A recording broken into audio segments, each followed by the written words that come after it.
Thank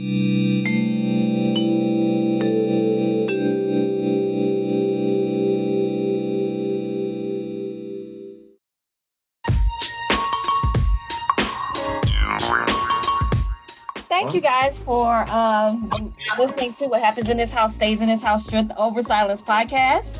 I have some special guests today. Well, first off, let me say that I have been on air for 1 year. Yeah.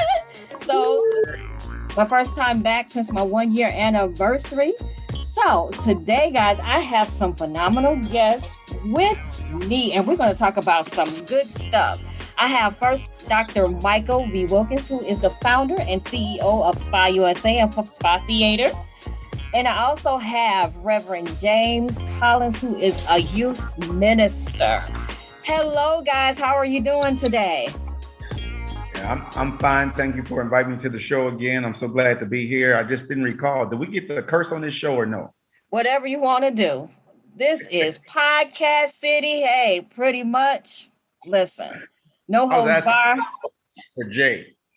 For Jay. So first of all, you painted me in the corner here because you introduced me with my full Reverend James Collins Jr. You could have just said Jay Collins, Spa Leadership. So now I can't cuss like I want to cuss. I have to give censored profanity that's acceptable to Christians. Oh, God. Well, the Christians, listen, I know some people that done made songs. What is that, Bishop Bullwinkle? Hell to the no. So good song. Rest in peace. Yeah. Right, rest in peace. So, guys, I don't know if you guys watched that TV show with the Godfather of Harlem with Forrest Whitaker. So, in one of his episodes. Oh, no, I didn't watch that. Sorry. One of his episodes, he had Malcolm X on there, and Malcolm X gave a speech about the ballot or the bullet. And he gave this speech back on April 3rd, 1964 at Corey Methodist Church in Cleveland. And I thought it was so interesting. I had never heard of it. Other people I talked to had heard about the speech, but I had never heard of it. But he raised some really good, interesting points. And I was thinking, like, aren't we kind of still going through the same stuff about a good 50, 60 years later? So I wanted to have a discussion about it. And I know that I have the two people that will give me their honest opinion, whether we like it or not. So I have you guys on here. So in the speech, let me start off with this. If Malcolm X says, whether you're a Baptist, Methodist, or a Muslim, or a nationalist, whether you're educated or illiterate, whether you live on the boulevard or in the alley, you are going to catch hell just like I am. We are all in the same boat. So my question to you guys, do you think that somehow religion has played a part and a factor in uniting us as a community? Because as it's stated, no matter what religion we are, when you walk down the street, nobody knows what religion you are.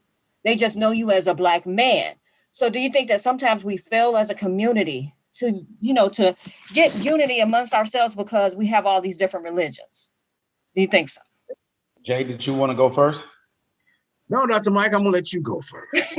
We'll start intelligent and then work our way. Because some of the things that it's a lot of different things goes on as far as the churches. One of the things that I've always believed is that actually Sunday, as they say, is one of the most segregated days of the week because everybody is their own particular church, their own particular religion. And I think that is somewhat divisive because you don't just have one denomination. So everybody believes what they want to believe in that. So I think that could actually sometimes stop us from coming together as we should, simply because some folks are territorial. They believe if they church ain't doing it, or if you ain't their religion, that you ain't the right one. So I think we have to be very, very careful. But I believe, I know in the past, it was the churches that would do for the communities and help. And that's where we used to have the civil rights meetings and stuff like that, wherever we can get together and do things. I just don't know how effective it is at this particular point. So I do have some issues and concerns in terms of how effective those things are. Stuff we've been doing over and over again, from civil rights protests and marches to, the stuff that's going on today. I just don't know if it is currently as effective as it once was.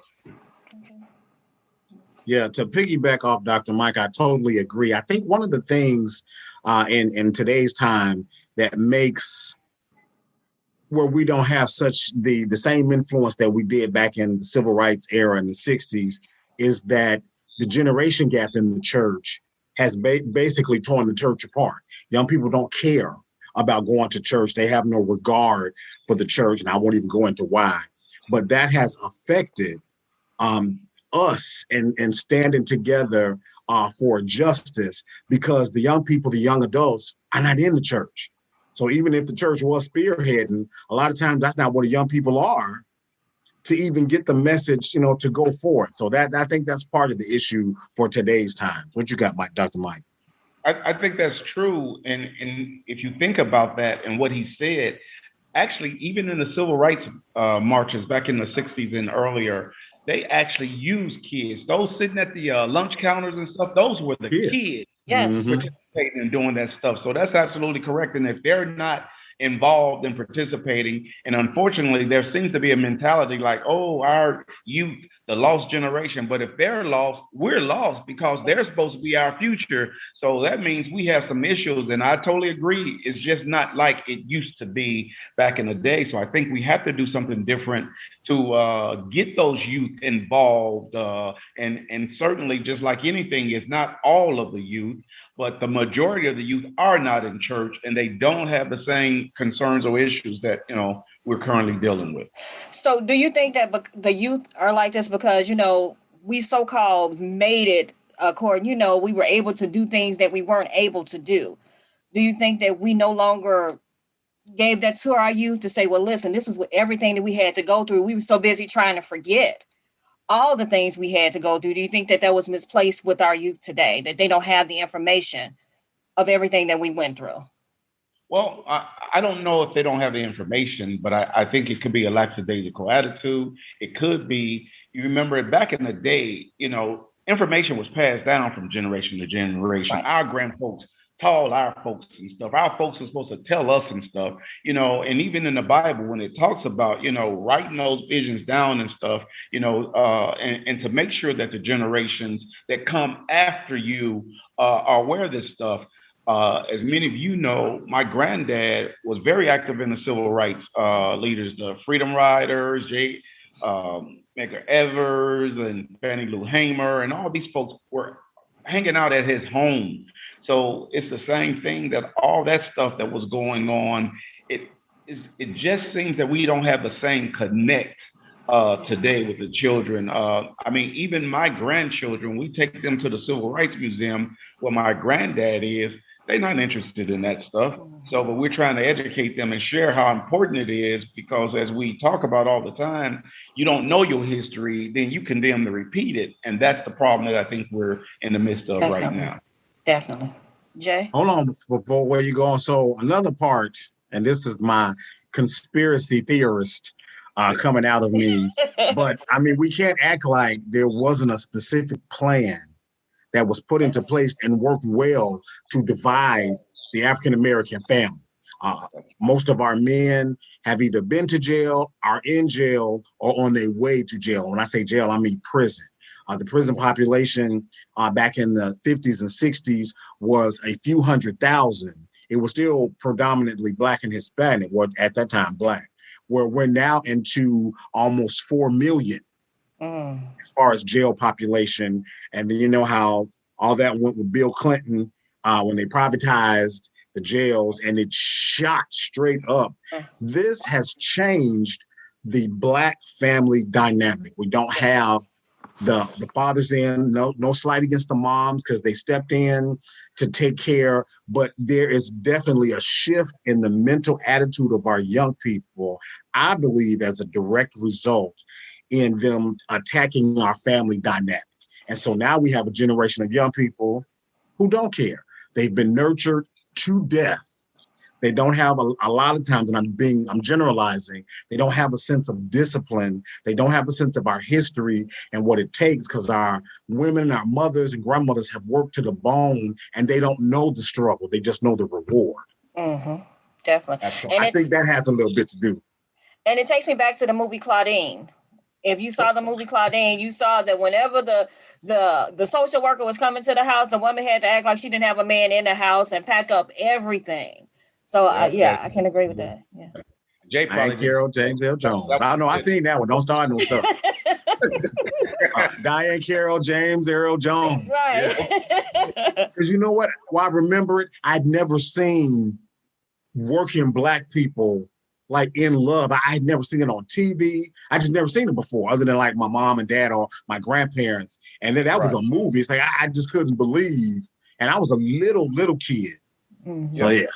Absolutely. And what you're saying, being able to see people that look like you in a positive light and do those things, because we were just, and regardless of whatever they say or think, the Cosby Show was an epitome of that. Positive Black folks doing some positive things. Definitely. So yeah. Funny you bring it up, because I was in high school when the Cosby Show was out, and I remember the teachers that Friday, because the Cosby Show came on Thursday, having discussions about what had happened on the Cosby Show. It was like an every week thing. And they were comparing, my daughter had the same thing happen. That was, I think, one of the first times where white America really could identify with Black folks. Like we weren't just over on this side. Because they just like us, because we've experienced that too. But of course, that crab in the barrel mentality kicked in. And then you had people saying, that's not even realistic. An attorney and a doctor, that's not even realistic. It's like, it's plenty, just ignorance, that's all. Right. All right, guys. So I am going to move forward. We're going to talk a little bit about. I'm ready for you to set it off. I'm ready. All right. So here we go about, there's an excerpt. He says, I am not a politician, not even a student of politics. In fact, I am not a student of much of anything. I'm not Democrat, Republican, and I don't even consider myself an American. Now, then he goes down to say, sitting at the table doesn't make you a diner unless you eat some of what's on the plate. Being here in America doesn't make you American. Being born here in America doesn't make you American. Why, if birth made you American, you wouldn't need any legislation, you wouldn't need any amendments to the Constitution, and you wouldn't be faced with civil rights filibuster in Washington, D.C. right now.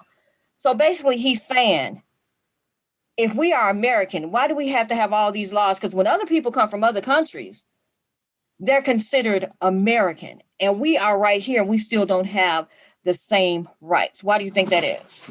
Well, let me just say now that, it's fresh on my mind because it's happening right on. What's going on with this Asian hate phase that's going on right now? That's something that it kind of stuck out for me for two reasons. One of which is, first of all, I believe that, stereotype, racism, all of that is just wrong, period. Mm-hmm. But my issue has everything to do with the fact that, you wouldn't have to be saying stop Asian hate, Black Lives Matter and stuff, if they knew that the right thing to do was to treat people right.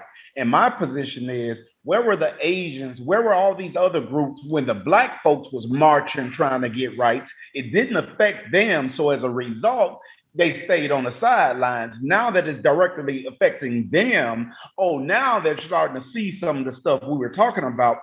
And furthermore, my issue with that particular topic becomes, how is it that for years, Black folks had to march, hold signs, be beat, being lynched, and we still don't have equal rights?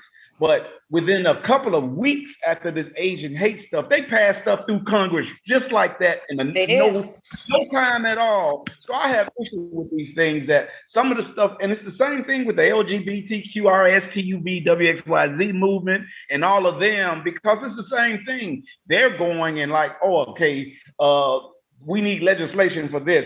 We've been doing this for hundreds of years, and we still don't have the equal rights that some of these groups are beginning to enjoy now. And some of what you just said, talked about what would be the need of this legislation if you knew you're supposed to treat folk right, period. Yes, definitely. Jay? Yeah, what I would add to that is I'm just as heated as Dr. Mike. First of all, I'm going to insert this little tidbit. The Asian community, a lot of people don't even remember or realize, were really responsible for that entire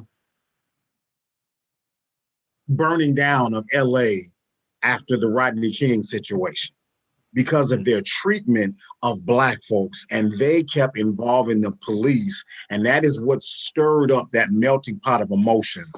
Like they try to sweep that under history's rug, but that really was the basis for all that whole Rodney King and them burning down LA and the riots. The Asians fanned the flames on that.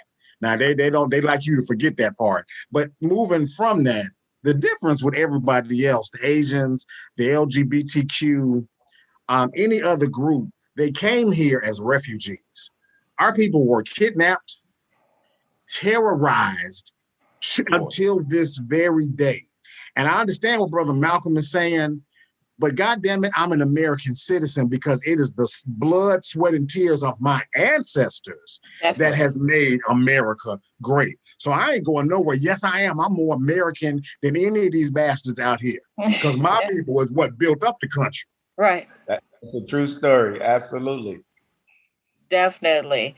And the other thing, to piggyback off you guys, is that we've been trying to get this anti-lynching bill passed, the Emmett Till bill, for a long time. And how does that make us feel as a people? Like, listen, we could still be, we had to have an anti-lynching as if you have to know not to lynch us. Damn, I'm telling you, I watched for like 2 hours. They have it on YouTube. CNN was live when Kamala Harris, who was not the vice president then, right, and Senator Cory Booker. Cory Booker wept making this plea, trying to get this passed, I think in 2018. And here we are, 2021. We as Black folks are going to have to come together and shut the economy down. Yes. If we're ever going to get anywhere. And so I use myself as the example. Y'all know I've been on this personal boycott of vacationing in Florida since Trayvon Martin. But can you imagine if every Black person, Asian person, elemental POQ, all them, if everybody decided for the summer of 2021, nobody's going to Florida. We will not patronize Disney, Universal. I know we can get it done. Look what we did with the bus boycott. Yes, absolutely, definitely. And I think Jay is really hitting it where it is, and he's probably purposely trying to get my blood boiling because that's true. The economic stuff. At the end of the day, you see how you want, but you hit them in a pocketbook. Yes, that's going to make a difference. And one of the things that came to my mind when he was talking about this, the churches have to accept responsibility for this stuff as well, because here it is in the churches still, they collect whatever they collect on these Sundays. They take this money and they put it into a white bank. And the white bank takes this money and go and lend it out to other developers and other white folks that's going to do the gentrification to kick you out of your neighborhood while denying you as a Black person a freaking loan. So you better believe that if we understand the power of our economics, because Black folks are the greatest consumers. We buy stuff, but we don't own that. Yes. So we buy, so we want to buy bling bling and all of this stuff, but we don't own nothing. But if we got together and knew the power of our economics, that would change a lot of things significantly. We don't have to go around marching and begging to eat at your counter while you in the back spitting in our food. So and demanding those particular things. So it's absolutely ridiculous that here in 2021 we still asking for the same freaking things we're asking for in the 60s. That's crazy. Yes, definitely. And it goes back to say the reverse discrimination, that Black people, we cannot be discriminated against anybody because we do not have the economic power.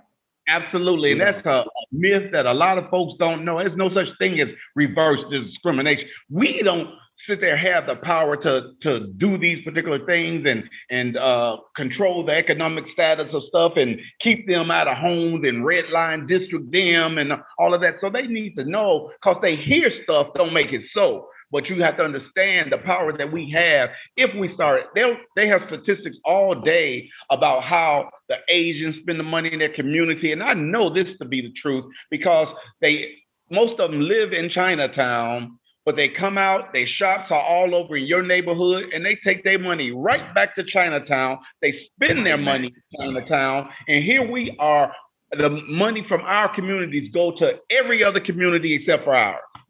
Yeah. Yeah. It's funny you say that. I was just thinking about that today.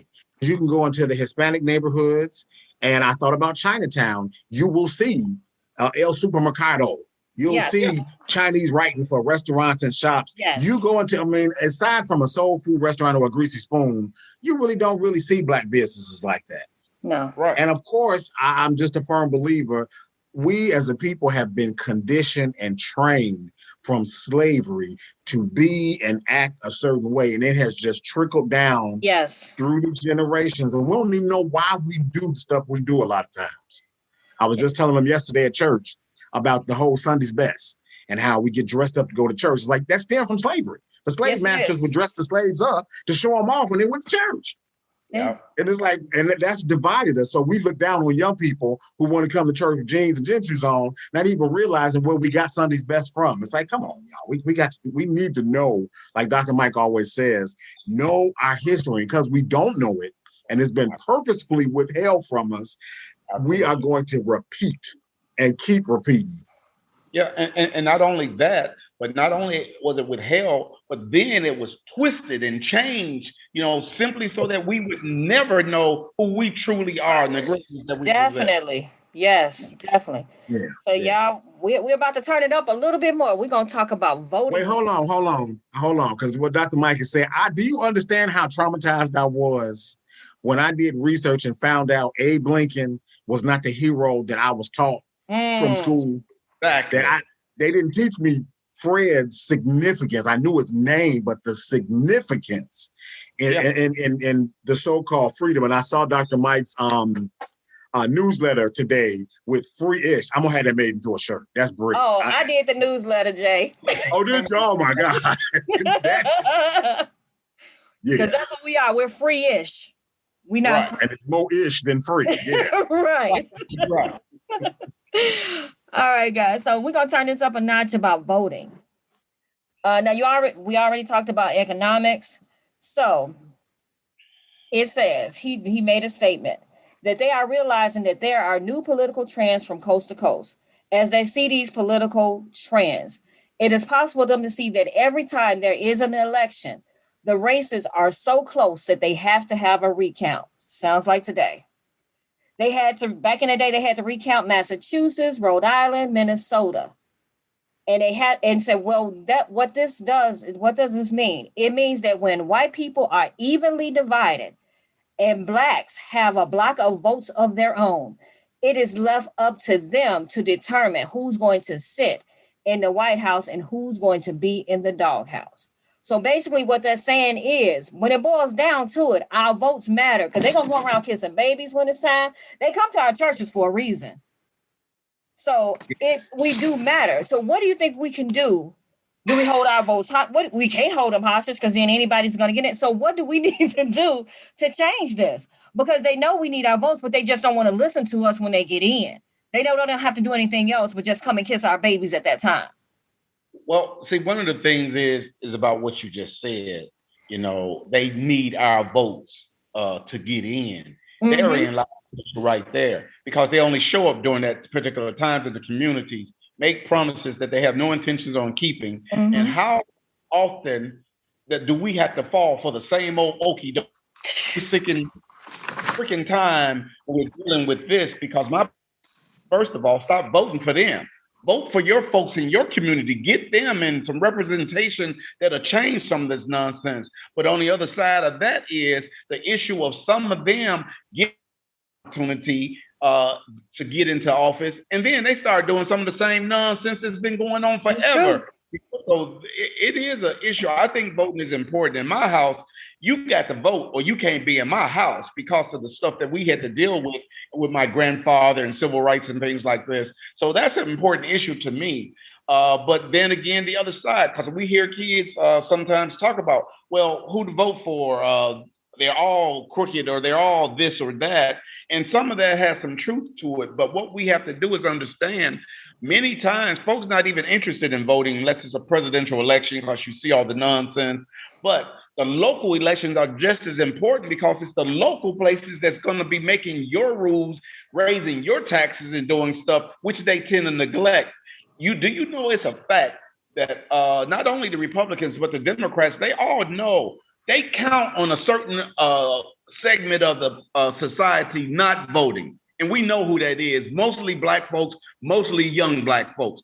So they count on you not voting. So some of this nonsense that's going on with these voter suppression laws today is totally aimed at the fact that some, in some places they have been now able to gather folks together and get African Americans out in numbers that they hadn't seen before. And that's Stacey Abrams in Georgia is doing some phenomenal stuff. They should be very afraid because she's phenomenal. And they stole the election from her, but that's a different topic. So the thing becomes that we have to understand, and not only do we need to come together for this, but we need to come together with folks that we can promote.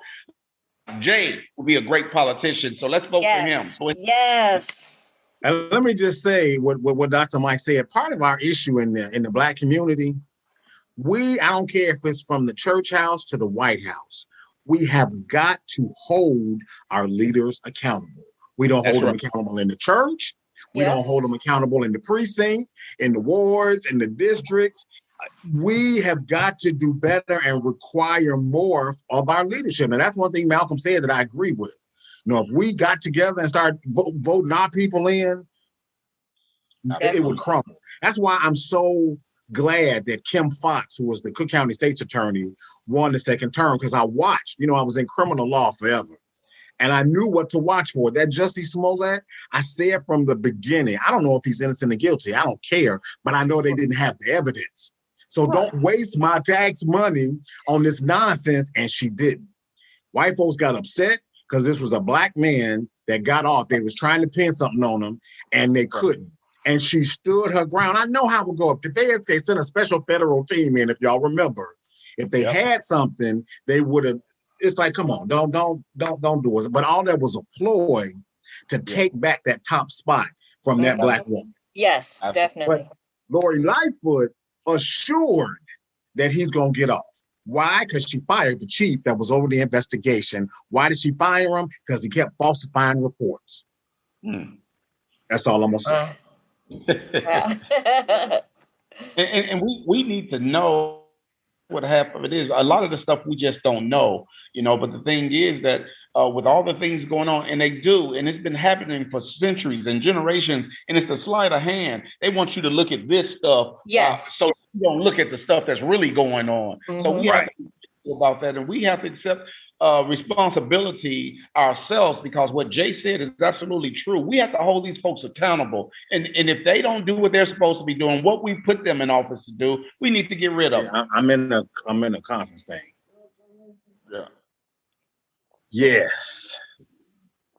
That's why when everybody was talking about surviving R. Kelly, I didn't want to hear about it. What y'all doing while y'all trying to get everybody's attention? Yes. And it's been a whole thing, surviving this one, surviving that one. Like, what you got going on underneath? Because if you remember, when Trump got in, see, I'm always like one of two only Blacks wherever in at work. Everybody, he'll never get the nomination. He got the nomination. Yes, he'll never win. 4 years. I knew he was going to win.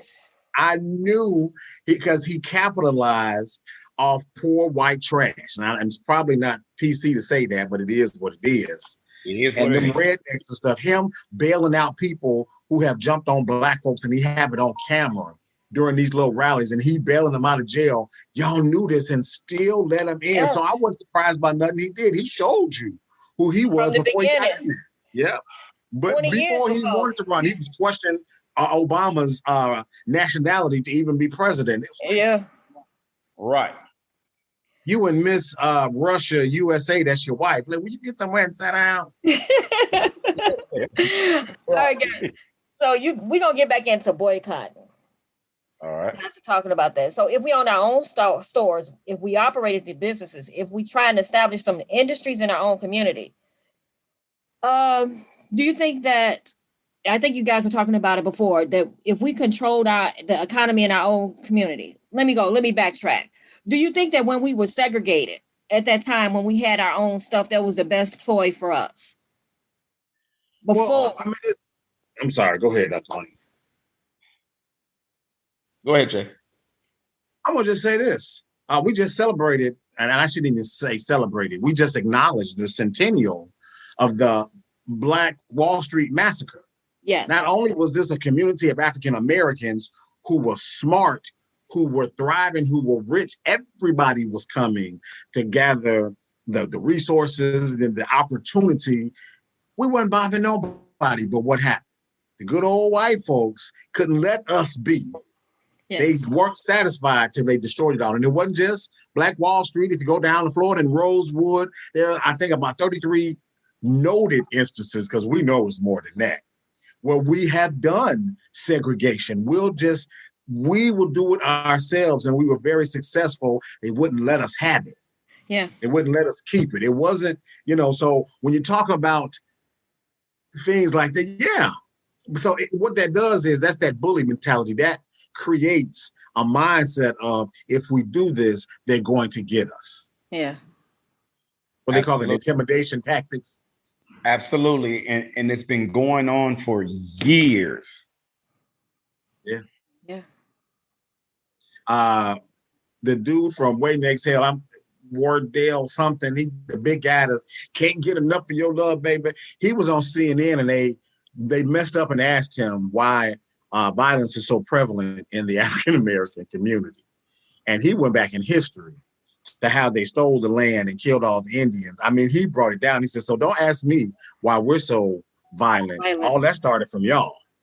Wow. He said, because we would have this land if y'all didn't violently take it and then kidnap our people. He laid it down. So the only thing the lady could say is, well, we're going to go to a commercial. Funny. Can I bring this up? Because it's taking you too long. So I was telling Tammy, Dr. Mike, I was torn listening to Malcolm's speech, because I can tell it's 64 and not sooner till like the end of his life, because he's still spouting a lot of that Muslim hypocrisy. So he talked about Black folks staying together, sticking together, working together, but he used every opportunity to take jabs at the church and the nonviolent civil rights movement that stemmed from the Christians. I mean, every turn he was cutting them, gut punching them. And I'm like, now see, you got to be about it. Don't just talk about it. And I understand that's a Muslim thing. And then it's so funny, it's ironic. He's talking about the nonviolent movement. Yeah, Dr. King was assassinated, but so was Malcolm X, and by his own Black Muslim brothers. Yeah. And it's like, Well, even so with that, and the topic of this podcast, the ballot or the bullet, the truth is that I'm of the belief that you need both. See, so I mean, at the end of the day, you say what you want and stuff, but that's, and my granddad, he actually talked with Dr. King, and that was one of the things. And he said, there's going to be some issues. The nonviolent, and his position was, if you greet me with a smile, I'm greeting you with a smile. Mm-hmm. You greet me with a gun, I'm greeting you with a bigger gun. And so I could see both sides of that particular argument, because Dr. King was the epitome of nonviolence, and his life ended in violence. Yeah. And so same thing. We just have to understand that there's things that, once again, we have to accept responsibility for, because the same thing, Malcolm X, who was killed by some of his own folk, and that's the thing that we have to, you just have to be held accountable regardless. But my thing is that, for a lot of years, what I take issue with is the fact that we were the ones sitting nonviolent honors, trying to segregate and experience violence, these particular things. But I can't help but to think, when you think about the Tulsa situation and the massacre and things like that, these were proven times where we had our own businesses, our own communities, supported each other and stuff like that. So I think we could have made, I don't know what else to say other than a mistake, trying to integrate with those who didn't want us to integrate with them. We're forcing our dollars on people who are going to give us inferior service and products, and we're begging to be with them when we had our own. And then once it was discovered, hey, they don't need us, they could do some particular things, and they had to shut that down. So all of these things we have to take into consideration, because a lot of the times that's what it was. Once we found out, hey, we could do this, and then we were discouraged from doing that, sometimes through violence, through the redlining, through so many different things. But we're part of a system has been designed to keep us from reaching our true potential. And despite the fact that this system has been in place since the existence, that we do understand, we've still been able to overcome and do some things. But think about how much more, how much greater it would be if we didn't have to go through all this stuff that no one else, and I mean no one else. You could talk about the Jews, you could talk about the Indians that got stores on every corner in your place, all of these places, but yet you still go and give your money to these particular folks while your Black folks are struggling, trying to run businesses and things like that. So I think that we have to look at the whole issue, because it's a problem. So there's this gentleman, his name is King Randall, and he lives in Atlanta, Georgia. He has a youth program that he's only 22 years old. He has a house and he has all these youth in there, and his main thing is do for self. And so he's teaching them how to shoot guns, protect themselves. And he said one of the reasons in his mind, what he believes is that the reason why all these things happen is that we never had our own military, and we never built ourselves up to defend ourselves because we trusted that the others were going to treat us right. So do you guys believe that there's any, validity to that? I don't know if we ever trusted. I think it's more like what Dr. Mike said. We spent so much time trying to push ourselves in, trying to be included, trying to be a part of. But I understand, I can see his outlook. I'm not a guns guy. I talk a lot of talk, but I prefer to live peacefully. However, I do believe it is my God-given right to protect my family. Yes. And you can kind of mess with me. I don't even care about that. But if you come from my family, then yeah. Like, I might not have a gun. Actually, I lost a gun. But anyway, whatever I have, cast iron skillet, baseball bat, golf club, the Constitution guarantees us the right to bear arms to protect ourselves. So I think the big issue is it just was never intended for us as Africans to be included. We were just supposed to be the kidnapped help. Yes, I definitely but they had nothing, no culture, no ideas. They stole everything, just like Black Wall Street. The big issue was really money, because they stole the formula for what is today the modern day hotel chain. They got that from the folks at Black Wall Street. See, that's the big issue. If they hadn't done that, Hilton might have been Johnson. You know what I'm saying? I can't think of the guy's name, but and that's true on a much larger scale, that people don't even know about the fact that even when at the time that they were doing like the Tulsa massacre and stuff like that, when they were going around destroying, lynching these Black folks, especially in what they call the Black Wall Street, these people had money in banks. These people had a lot of valuables and stuff. And then what happened was they burned up all their stuff, so they didn't longer have any proof. So banks kept this money and stuff, and it's doing the same thing, lending this money to the white folks and stuff with ill-gotten goods that Black folks had worked to get. They kept this stuff, and to this particular day, they've been benefited off of the stuff that they stolen from Black folks. Yeah, they tried to steal the land. Like, as soon as it happened, the government tried to take the land away from the people that owned it after they had burned the stuff down. Right.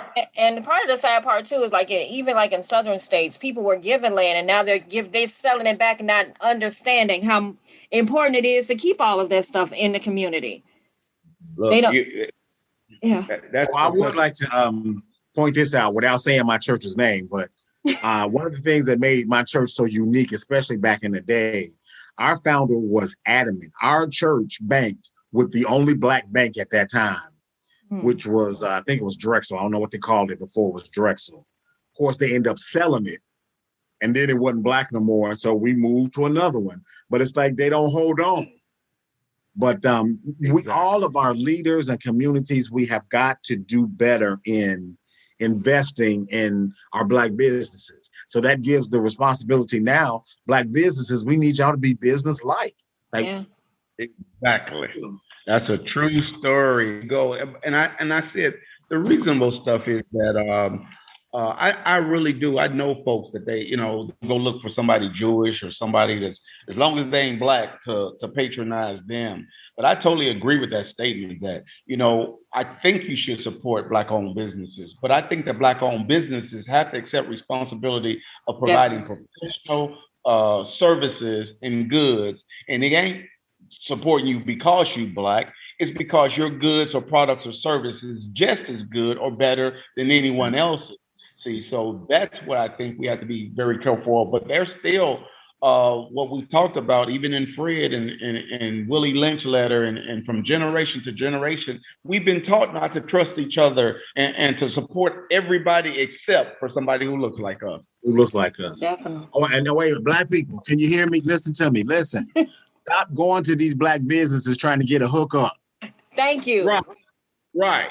Thank you. Thank you very much. Pay full price. Yes. Thank you. You getting excellent service. Stop trying to look from our people to get over on. It's like, don't do it. But the white man, you a tap dance for them and take whatever they say. Buy a $300 Coach bag with no problem.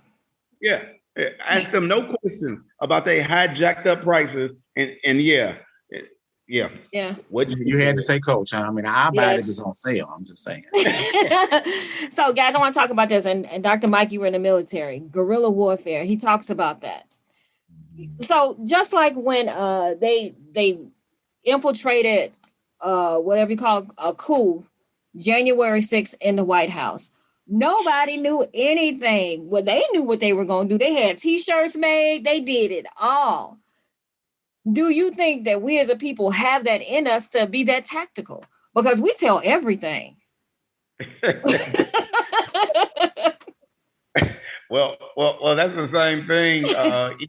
Story of Fred that we're doing, that we know that there was some stuff going on, John Brown, but some folks told, and traditionally throughout even slavery, you have somebody going back telling massa about they're planning to escape, right. And this stuff going on. But the truth is that, first of all, you have to be realistic. American, and like it or not, whatever they say, but America was built on violence. We've been taking stuff and stealing stuff from folks for a long time. So they can say whatever they want, but that's the truth of how America was built. So along with free slave labor, to which they're still enjoying stuff, and they, even though they tried to acknowledge it by promising us 40 acres and a mule, that never happened. See, so my thing, but we have to be careful in terms of being like those folks in terms of violence, because the truth is, I don't think we can come together with more guns and weapons than they already have. So you got to be realistic about that stuff. So, but it is strategic things that you can do. And some of the stuff you have to look at it. Economically speaking, war is a good thing for them, because that's how they make a lot of money. That's where those contracts begin. The Halliburton stuff was the Vice President Cheney stuff, and all this stuff. They do a lot of this stuff making money. This last so-called President Trump guy, stuff that he was doing, he was about making more money, because clearly he didn't have what he was saying he was having when he got in. But while that's different, the point is, you just have to be careful, because if we were equal in terms of having the same type of weaponry and things like that, we could do the training and all of this stuff. Yes. But I don't know if that would work for us. But the thing is that, they talk about fight fire with fire, but what you have to understand is the whole system was designed against us, and you have to take in consideration with even the Constitution and those particular things which they swear and live by and stuff. It said that we weren't even equal at that particular time. We weren't even a full human being. So how do you look at something like that and and admit that not only is it outdated, it wasn't written for us, by us, and had could care less about, the things that we needed to do to prosper and get the same things that was written in there, for the right to pursue happiness and all of these particular things.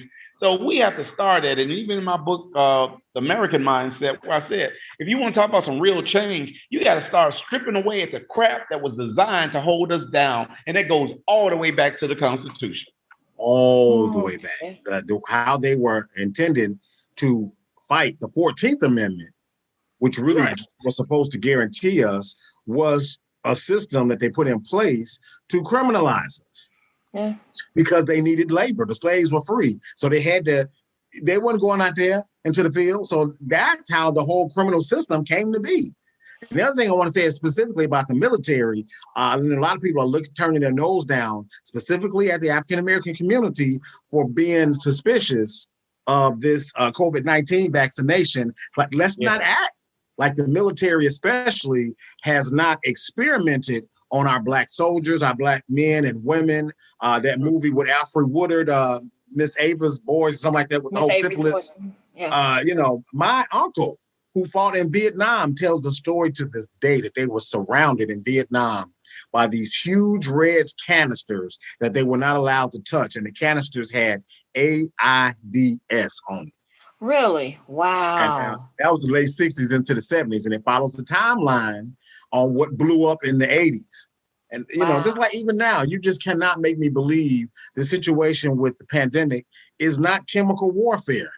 Because I know that it is. All of a sudden, they got a new strand the last couple months that is targeted a certain age group. Don't tell me this ain't chemical warfare. Yeah. Right. But again, Dr. Mike said it, that's the history of this country. Violence. And I disagree on one point.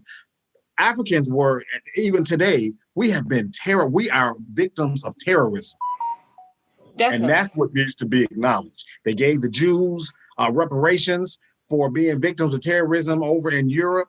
We need every person of African descent needs to get reparations for the part that we played as victims of terrorism here. Yeah, absolutely.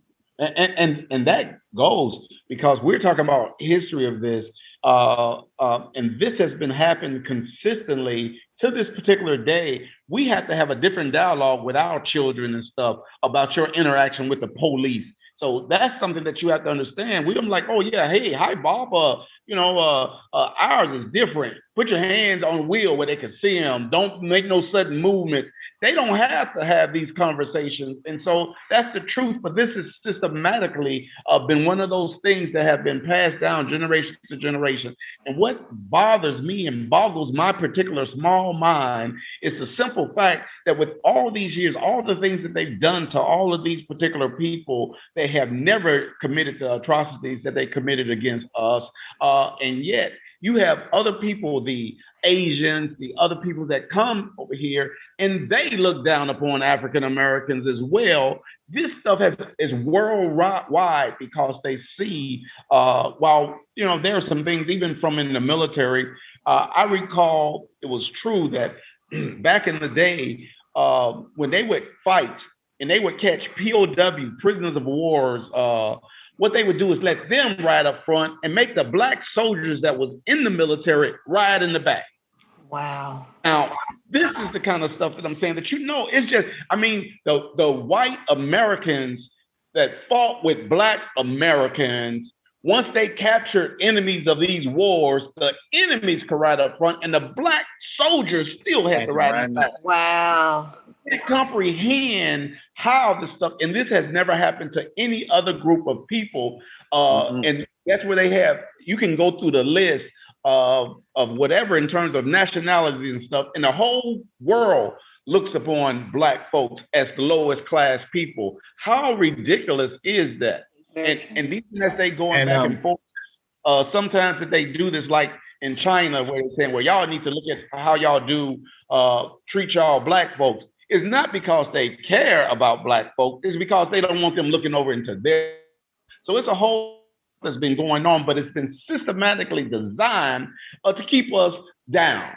And I just think that we have to be at a particular place in our lives to say enough is enough. From the 60s marching for civil and equal rights, to still doing it today when I'm just saying, that's sick. Yeah. And you mentioned worldwide. See, the Europeans want to always distance themselves and say that racism is an American thing. And more, we're seeing Great Britain, France, all the Germany. When I was in Germany in 2019, I experienced racism. But it's like the Europeans are single-handedly responsible. You know, did we forget apartheid and how the Europeans went over in South Africa and just, you know, they were in war for years. It's still not peaceful in so many areas over there. The Europeans. I won't say white. The Europeans. Is that better? A little better? So I have a question. How do you think that we could, because part of it is like you guys were saying, it was set up this way. So do you think that we need to begin with us and deprogram our mentality in order to move forward? What is the solution to all of this? Because think about it. Everything that's in this speech is pretty much still happening today. There's not a big difference of anything different. The voter suppression happened back then, happening today.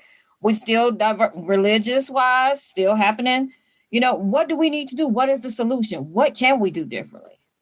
Well, I think there's a lot of different things. I don't believe that I'm aware there's one particular thing that we can do is going to fix everything. But in terms of a lot of this stuff, one of the things is the fact that we do have to educate our youth.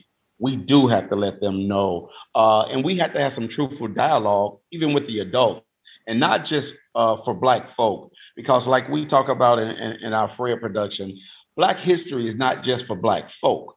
See, because some white folks still don't know the real history and the contributions that African Americans have made to this particular country. And some of them, once they know, still don't want to believe. And so, you know, I don't think it could be one thing, because then even some of our folks, and what you'll find is there have always been those particular people then that, you know, oh yeah, well, Master's all right. Master treat us right. He give us, you know, the hog maws from the hog and, you know, the chitlins and stuff. Oh, so Master treats me real nice. So you got to be careful of those folks with that mentality, because even though they're Black or African Americans, they still don't have the mentality to understand that they too are being used and abused, and it's been systematically embedded into our folks. So that now we think it's okay. So I think there's a number of things, but I think education, real education, is important, because even now when they look at now, what you're finding is, think about these schools and things like that. Because of the COVID and the pandemic and stuff, they're like, whoa, give us our money back, because we didn't sign up for this. We're at home doing the study and all this stuff, because it's more for the social environment, to get together with your folks and do that, participate in the extracurricular activity and stuff like that. Because at the end of the day, what they'll find is that schools aren't necessarily educating our folks for the real world, you know, and the fact that we really should be looking at entrepreneurship and how can Definitely. We do more than get a job. So it's but I think education is extremely important. And then we have to have those resources, because you can legislate all you want and say, okay, stop racism, slavery is over, but everybody around you still see you as a slave and still treat you accordingly. Law can't change your heart. What you have been accustomed to, what you do, what you've known. This guy's been doing everything, working for you for free and stuff, and all of a sudden wake up one day and say, oh no, he don't have to do that no more. You looking at him like, look, I don't care what they said, you better get back out there in that field. So it's these things that we have to take in consideration. But I believe overall, until we get to a particular place where we understand the importance of economics, the power of our dollar, I think it's going to be hard. So I think with education, because they say a fool and his money soon go separate ways. And that's because if you're not educated, you're going to do the same thing. They can give you 40 acres in the mule. You can go take it right over to Joe Cadillac and get stuff that he has, instead of helping to build your community and become self-sustaining. So it's a lot of different things that go in that. So while I don't think it's any one particular thing, I think some of the important things is the economics, and then the proper education, and then understanding your brother is not responsible for you not doing what you're supposed to do. And by that, all I'm simply saying is that, you know, we have to accept responsibility for some stuff. and then understand that, just because your brother succeeds, that's not causing you to fail. And how Right. we have to help each other. And Jay talked about the crab bag mentality. That's the thing. We have to get past those things. So I think with those three issues, that could help us to achieve what we need to achieve. But I think it's going to be a long haul because generation after generation, these things have been poured into us. They've been lies, and we bought them. So that's what we have to do. And then, that I don't know any other politically correct way. And y'all know I'm not politically correct, but they think the white folks' ice is colder, their juice is sweeter, and, their milk is fresher, all this nonsense. And so we have to keep these things in mind that what Jay said earlier, we can't go in there because there's a black on, hey, hook me up, we got to hold them accountable at the same time, support them with our dollars, not just a bunch of lip service. We have to support our folks to get to those particular places. And it's a shame to think we were in a position where we had businesses that our folks supported. Unfortunately, because we had to, because they didn't want you in the other establishments. But it wasn't until they found out how important that was that they decided, oh no, and they wanted to destroy that. That's the stuff that we're still dealing with. So it's sad, but it's not hopeless. No, it's never hopeless. The only thing I would add is that specifically because we're talking about the ballot and the bullet.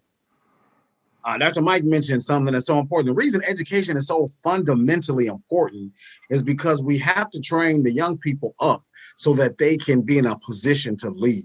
We wouldn't have so many reservations about who to vote for if we trained our people up and gave them the mindset, you're leaders. Yes. We need you to lead our community. Then we could take over because they call us the minority when really we're the majority.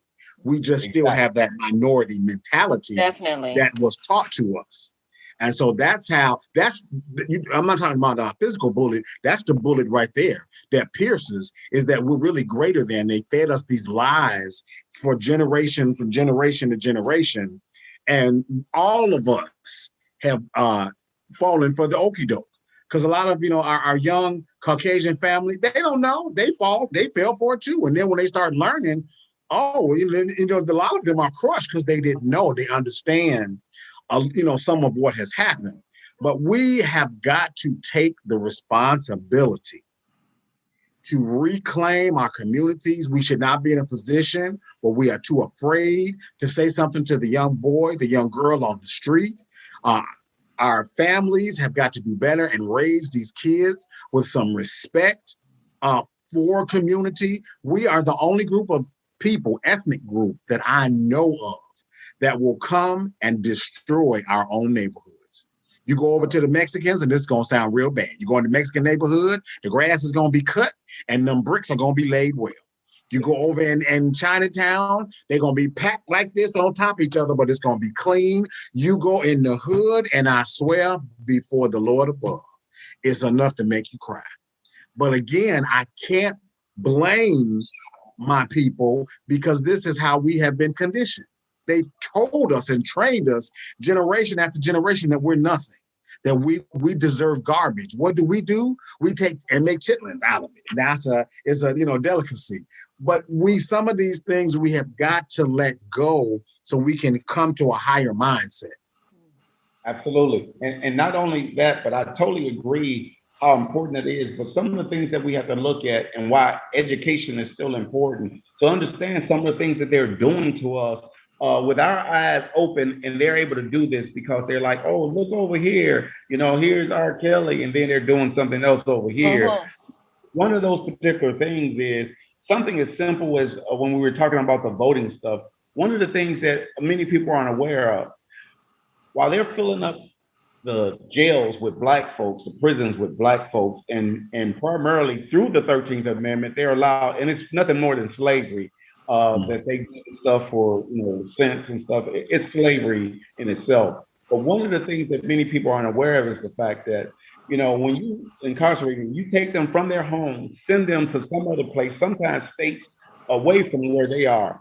And what a lot of folks are not aware of is what they do is these citizens and stuff, you're counting the people in a prison population as your residents, which means you've got more people now that are in your district, which means you have more representation, but it's not the representation equaling what's happening because those folks in prison can't vote, but they're being counted in that place that they are in order to get those white communities more representation, more funding, and stuff like that. Wow. None of which folks get to enjoy, especially those who are prisoners. And so all of this has to be changed. It goes right back to the thing, like I said, until you go back to that Constitution and say, our forefathers held because our forefathers didn't give a damn about us, And so when they wrote that, and even what Jay was alluding to earlier about Abe Lincoln, Abe Lincoln freed the slaves. Abe Lincoln knew what he had to do to make a deal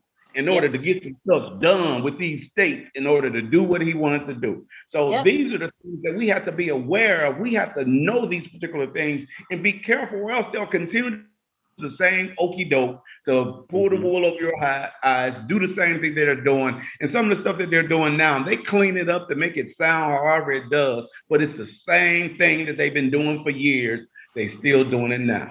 Yeah. Very true. All right, guys. Thank you so much. Any final thoughts you guys have?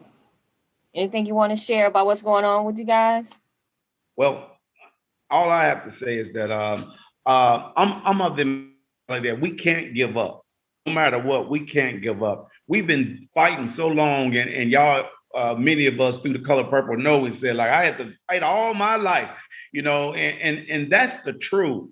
But the thing is that I believe that while we have, and I acknowledge the fact that we have made some strides, we have done some things, we have contributed to some particular changes. But one of the issues that is still bothering me and is the fact that when you go into some of these most impoverished communities and see who's owns the corner store in your community, who owns the gas stations in your community. And I say we're being taxed all the time because I drive through all the time different communities and I see the same gas station franchise, whether it's AMCO, BP, or whoever it is. In one neighborhood, this is the price, and in your neighborhood, it's a higher price. This is even with food and everything. And right now, I'm so frustrated with the pandemic, COVID price stuff that's happening. They're gouging people right now, talking about, cause of COVID. Oh, hell no. It's because a lot of greedy folks are still continuing to get rich. The oil stuff. They have all this stuff, and then in the communities, the prices are so high, it's ridiculous. They say, interrupted the pipeline and stuff. That's some nonsense. This is them taking advantage of it. And that's why we're heading right into this inflationary period, because all of these folks say, now we're opening up. Let's make up for some money that we lost in the past. And they're got these crazy prices and stuff. So I just think that we have to start off by knowing what's going on. Then we have to come together and do something about it. I just want you to know that I'm never going to be at that particular point where I believe that the situation is hopeless. I believe we can do some stuff. I believe it's going to take some time, some commitment, some sacrifice. But until then, I think that we're going to face a lot of the struggles that we've been facing until we understand the importance of those things. Educating ourselves, our youth, making sure that they understand, also economically understanding how important our dollars are, and that we should be the ones that decide who gets our dollars. And so with these particular things, I just can't help but to think that if we continue to vote like folks, get people like Jay into politics to do some real good in the hood and stuff like that, I think until we come to the conclusion that we have to do those particular things, they're going to continue to take advantage of us. So I just want to encourage us to don't give up. No matter what the situation appears to be, we cannot give up, because a change can come. So Dr. Wilkins, can you also, before we get to Jay, can you also talk about your youth program that you do have right now? We have a program that we wrote called Choices and Consequences, and Connected by Love, Chances, Choices, and Changes. we wrote these particular programs to be able to actually provide some training for youth in our communities who not only need this, but can benefit the most from this. So we do this program the last Monday, Tuesday, Wednesday of each month. We do a training online, virtually, and of course, we're now beginning to open it up to some of the live training as well. But this training and the workbooks that we created, with Tammy being a contributing author to one of the ones, Jay also was one of the contributing authors to our and some others. But the thing is that we have to understand that this was a program created for us, by us, to ensure our youth that there's still an opportunity for them to do something, because the choices that you make today can affect you years from now. And that's what we have to understand, how important it is that the choices that you make right now could give you an opportunity, a better opportunity to do some things and not fall for the stuff that the system has laid out before us. So I encourage folks, they can visit our website, www.spatheater.org or www.spausa.org or